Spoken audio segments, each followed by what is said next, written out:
মালয়েশিয়াতে এক প্রদেশ থেকে অন্য প্রদেশে ভ্রমণ করার বিভিন্ন পথ আছে। তার মধ্যে হচ্ছে প্রথমত হচ্ছে বাস, 2 নম্বর হচ্ছে ট্রেন এবং 3 নাম্বার হচ্ছে ফ্লাইট। আমার কাছে সবচেয়ে বেশি রিলায়েবল এবং আরামদায়ক যেটা মনে হয় সেটা হচ্ছে ট্রেন জার্নি। এখানে যে দূরপাল্লার জন্য যে ট্রেনগুলো ব্যবহার করা হয় এগুলাকে বলা হচ্ছে ইলেকট্রনিক ট্রেন, যার গতি হচ্ছে ঘন্টায় প্রায় 140 কিলোমিটার। আজকে আমি যাব হচ্ছে পেনাং থেকে কুয়ালালামপুরে এই ইটিএস এর ট্রেনে করে। এই ট্রেনের একটা বিশেষত্ব হচ্ছে এই ট্রেন যে টাইমে আসার কথা ওই এক্স্যাক্ট টাইমে আসবে এবং যে টাইমে ডেস্টিনেশনে পৌঁছানোর কথা ওই এক্স্যাক্ট টাইমে পৌঁছাবে। আপনারা একটু আমাকে বলেন তো, এটা কি বাংলাদেশে আপনারা কল্পনা করতে পারবেন?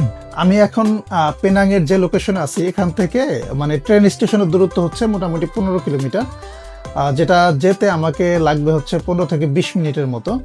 আমি গাড়ি নিয়ে যাব, ওখানে গাড়ি রেখে ওখান থেকে হচ্ছে ট্রেনে যাব হচ্ছে কেএল সেন্ট্রাল। কেএল সেন্ট্রাল থেকে ওখান থেকে মনোরেলে করে আমাকে যেতে হবে হচ্ছে বুকিত বিন্তানে।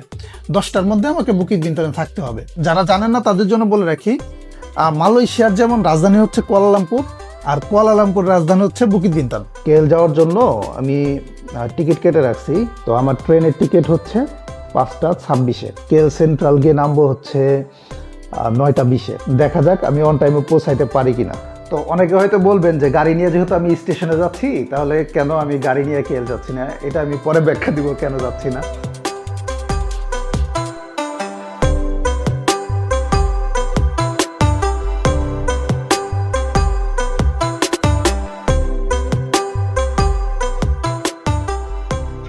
আমার এখান থেকে ট্রেন স্টেশনে যেতে সময় লাগবে হচ্ছে 15 থেকে 20 মিনিটের মতো। 40 মিনিট আগে বের হয়ে গেছি যেন ওখানে 20 মিনিট আগে গিয়ে পৌঁছাইতে পারি। আপনারা যারা এখনো আমার সাথে আছেন মানে ভিডিওটা দেখতেছেন তাদের জন্য আছে পুরস্কার। সম্পূর্ণ ভিডিও দেখেন, এই ভিডিওর মাঝে কোনো একটা সময় একটা কুইজ দেওয়া থাকবে। আপনারা এই কুইজের আনসার যদি কমেন্ট বক্সে লিখেন তাহলে সঠিক উত্তরদাতাদের মধ্যে থেকে 3 জনকে দেওয়া হবে 1000 টাকা করে পুরস্কার।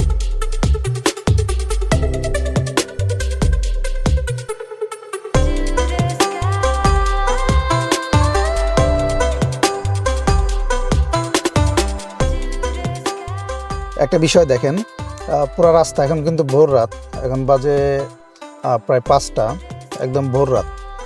রাস্তা ফাঁকা, রেড সিগন্যাল পড়ছে, আমি সিগন্যালে দাঁড়ায় আছি। আমি তো বাংলাদেশের নাগরিক, তাই না? কিন্তু এখানে যে নিয়ম এটা মানতে মানতে একটা অভ্যাস হয়ে গেছে যে সিগন্যাল পড়লেই আমার দাঁড়াইতে হবে। তো বাংলাদেশেও যখন এরকমভাবে কঠোরভাবে আইন চালু করা হবে, আইন ভঙ্গের কারণে শাস্তির বিধান থাকবে, প্রথম দিকে মানুষ ভয়ে আইন মানবে। তো ভয়ে আইন মানতে মানতে একটা সময় গিয়ে অভ্যস্ত হয়ে যাবে, তখন আর ভয় দেখাইতে হবে না, তখন অটোমেটিকলি চলে আসবে এগুলো। তো বাংলাদেশের সবচেয়ে বড় যেটা প্রয়োজন সেটা হচ্ছে যে এই যে আইন কানুন এগুলাকে প্রতিষ্ঠা করা এবং এটা না মানলে শাস্তির যে বিধান আছে এই বিধানকে কার্যকর করা। এখানে কার্ড মারতে হবে।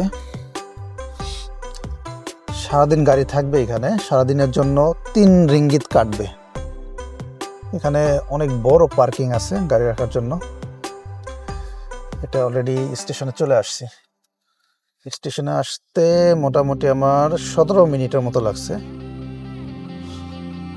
গাড়িটাকে এমনভাবে রাখতে হবে যেন বৃষ্টি আসলে যেন ওই সাউন্ডের নিচ দিয়ে এসে আর কি গাড়িতে ঢোকা যায়।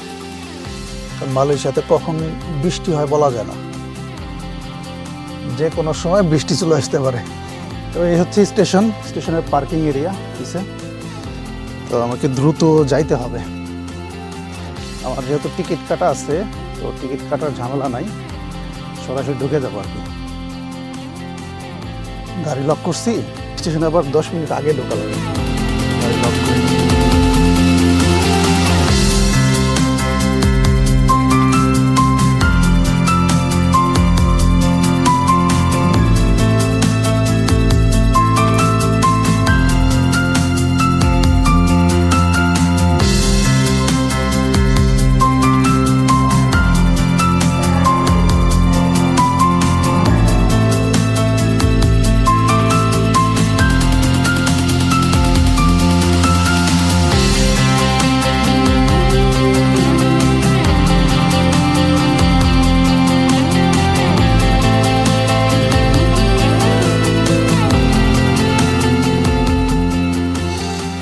জাস্ট কিউআর কোড স্ক্যান করলাম, হয়ে গেছে। কুয়ালালামপুরে ট্রেন আসবে হচ্ছে প্ল্যাটফর্ম 2-এ, বাম পাশে।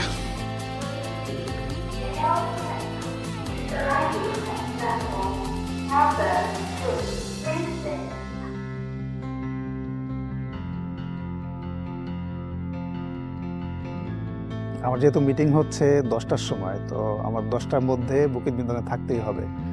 তো ট্রেন যদি লেট করে তাহলে আমারও লেট হয়ে যাবে, একটা সমস্যাই হয়ে যাবে। এখানে নর্মালি ট্রেন লেট করে না, 5টা 26-এ টাইম দেওয়া, আশা করি 5টা 26-এই আসবে। 5টা 22 বাজে ট্রেন চলে আসছি, 26 আসার কথা ছিল, 22-এ চলে আসছি।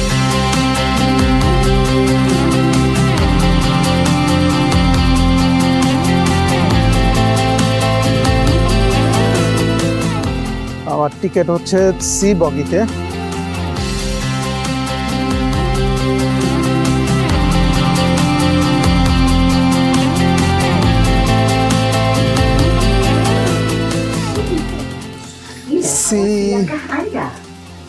Doors are opening. Mind your step. C12.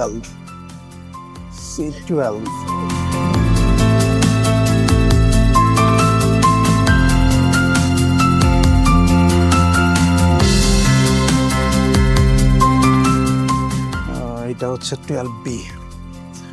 Okay, Pintu akan ditutup bila awasi jarak anda. Doors are closing.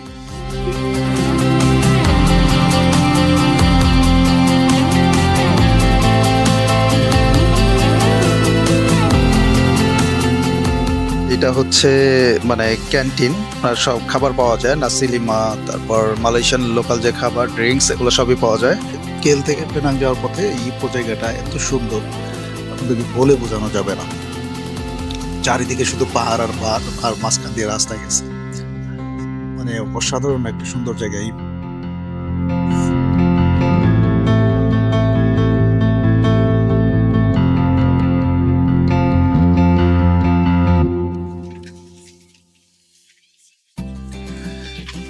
সামনে একটা টানেল আছে, এটা হচ্ছে টানেলের মধ্যে ঢুকলাম। আর ট্রেন যেহেতু এত স্পিডে চলতেছে, 140 কিলোমিটার/আওয়ার চলতেছে, তারপরে এত সময় লাগতেছে এটারে পার করতে, তাহলে বুঝেন যে এটা হচ্ছে একদম পাহাড় খোদাই করে পাহাড়ের ভিতর দিয়ে ট্রেনের লাইনটা করা। ও, চলে আসছি।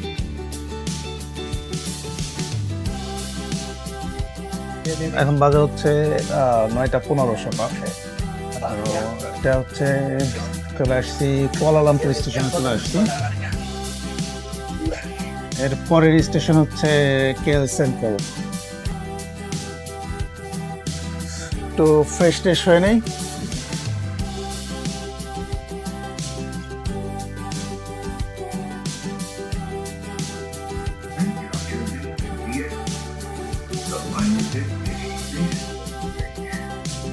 Here, Central.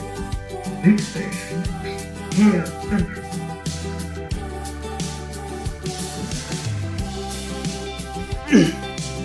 আপনার ট্রেনের ওয়াশরুমটা দেখলে অবাক হবে যে ট্রেনের ওয়াশরুম এত পরিষ্কার হইতে পারে।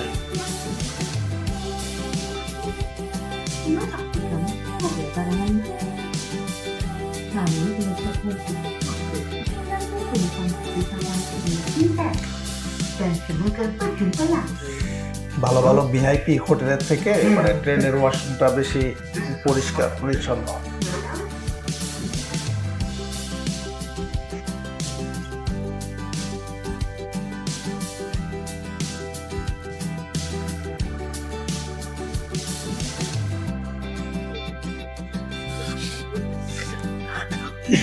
ঘড়িতে এখন সময় হচ্ছে 9টা 20, একদম এক্স্যাক্ট 9টা 20 বাজে। আমরা পৌঁছে গেছি হচ্ছে কেএল সেন্ট্রালে। তো নেক্সট 40 মিনিটে আমাকে পৌঁছাইতে হবে হচ্ছে বুকিত বিন্তানে।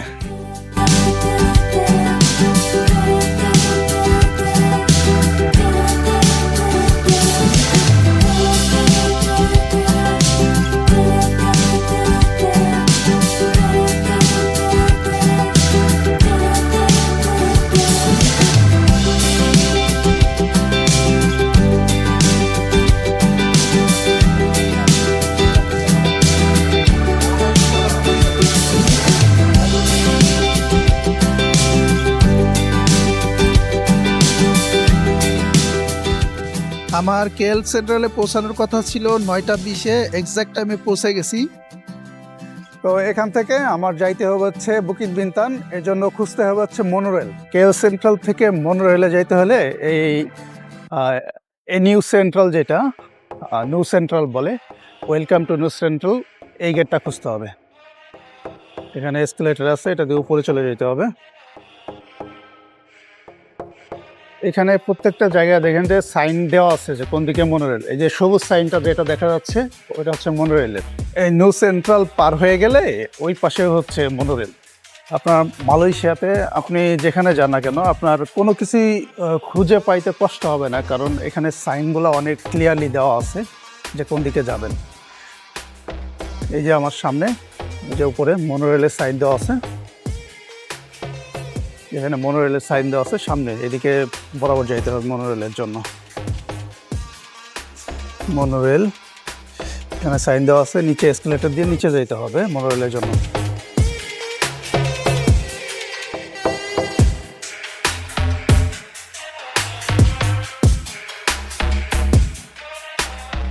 এদিকে ডান পাশে অ্যাডিডাসের স্টোর আছে, অ্যাডিডাসের স্টোরের দিকে না গিয়ে এদিক দিয়ে বের হয়ে যেতে হবে, মনোরেলে যেতে হবে। এটা হচ্ছে মনোরেলের গেট।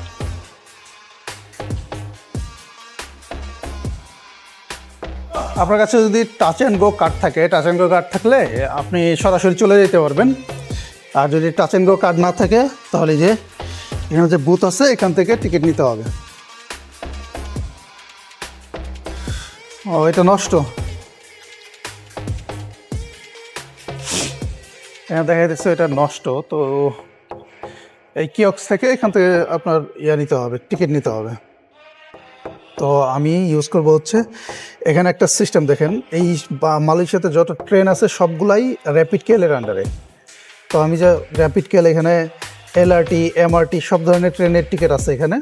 তো আমার হচ্ছে লাগবে হচ্ছে মনোরেলের। মনোরেলে আমি যাব হচ্ছে বুকিত বিনতাং। বুকিত বিনতাং, একজন, 1 পার্সন, পে বাই কার্ড। ওকে,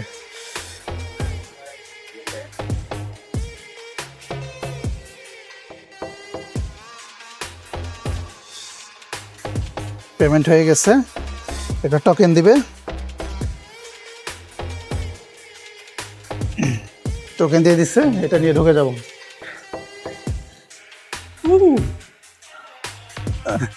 এটা মিস হয়ে গেল আবার।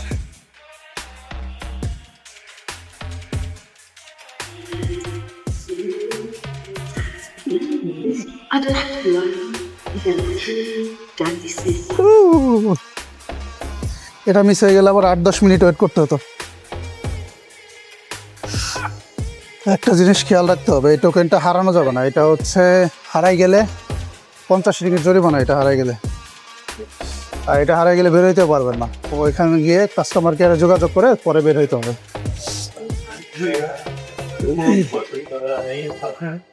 আমি যাবো বুকিত বিনতান। তো বুকিত বিনতান হচ্ছে মোটামুটি 1, 2, 3, 4, 5 নাম্বার স্টেশন হচ্ছে Bukit বিনতান। Salam sejahtera kepada semua penumpang. Selamat menaiki train laluan KL Monorail. Greetings to all passengers. Welcome aboard KL Monorail Line.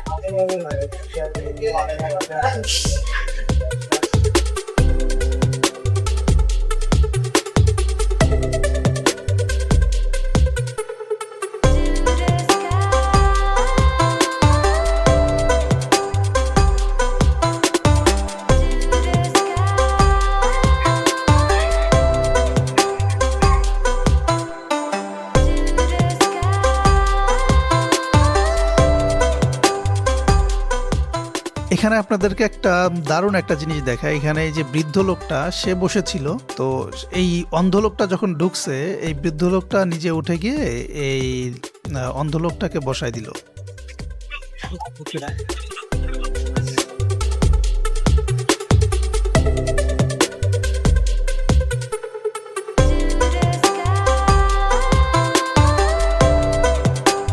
Bukit বিনতানে চলে আসছি। আমার আসার দরকার ছিল 10টার মধ্যে, আমি কিন্তু আগেই চলে আসছি। এখন বাজে 9:45।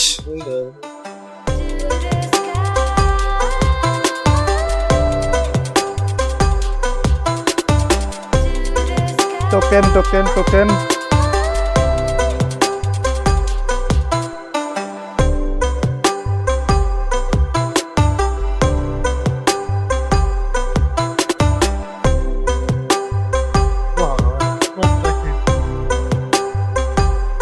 ফাইনালি চলে আসছি বুকিত বিনতানে।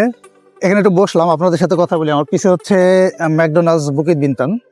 আর মেন পয়েন্ট হচ্ছে আমি কেন মানে গাড়ি নিয়ে না এসে এই যে পাবলিক ট্রান্সপোর্ট ইউজ করলাম, কারণ আমার আর্জেন্ট মিটিং আছে 10টায়। তো এই জন্য আমার 10টার মধ্যেই পৌঁছাইতে হবে। তো গাড়ি নিয়ে আসলে হয় কি, প্রথমত হচ্ছে একা একা এত লং টাইম ড্রাইভ করাটা একটু কষ্ট। প্রায় 4 ঘন্টা 4.5 ঘন্টা ড্রাইভ করতে হয়। এটা আসলে একা একা বোরিং লাগে, তো অনেক সময় ঘুম চলে আসতে পারে। এই জন্যই এই রিস্কটা না নেওয়া। আরেকটা বিষয় হচ্ছে মালয়েশিয়ার যে পাবলিক ট্রান্সপোর্ট, এটাকে আপনি বিশ্বাস করতে পারেন যে আপনি অন টাইমে পৌঁছায় যাবেন, মানে কোথাও কোনো ডিলে হবে না। ইভেন আপনি যখন নিজে ড্রাইভ করে আসবেন রাস্তায় জ্যাম হইতে পারে, তো এবং মাঝে মাঝে এমন জ্যাম হয় যে মাঝে মাঝে দেখা গেছে 30 মিনিট রাস্তা 1.5 ঘন্টা লেগে যায়। এই জন্য এই জ্যাম এড়ানো এবং মানে ড্রাইভ করার দখল থেকে বাঁচার জন্য এই যে পাবলিক ট্রান্সপোর্ট। এখানে পাবলিক ট্রান্সপোর্টের আর একটা সুবিধা হচ্ছে খরচ কম। আপনি যদি গাড়ি নিয়ে আসতেন আপনার যে কটা খরচ হবে, আপনি পাবলিক ট্রান্সপোর্টে আসলে তাতে কম খরচ হবে এবং স্বাচ্ছন্দ্যভাবে আসতে পারবেন। আমি স্বপ্ন দেখি যে একদিন আমাদের বাংলাদেশেও এরকম রিলায়েবল ফাস্ট পাবলিক ট্রান্সপোর্টও হবে, যেন মানুষ পার্সোনাল ট্রান্সপোর্ট ইউজ করার থেকে পাবলিক ট্রান্সপোর্টটা বেশি ইউজ করে। তাতে করে দেশের অর্থনীতি ভালো হবে, দেশ উন্নত হবে, দেশের রাজস্ব আয় হবে। সবাই ভালো থাকেন, সুস্থ থাকেন। ভিডিওটা এখানে শেষ করি। আপনাদের কাছে কি মনে হয় যে বাংলাদেশ আসলে এই পর্যায়ে কবে পৌঁছাইতে পারবে?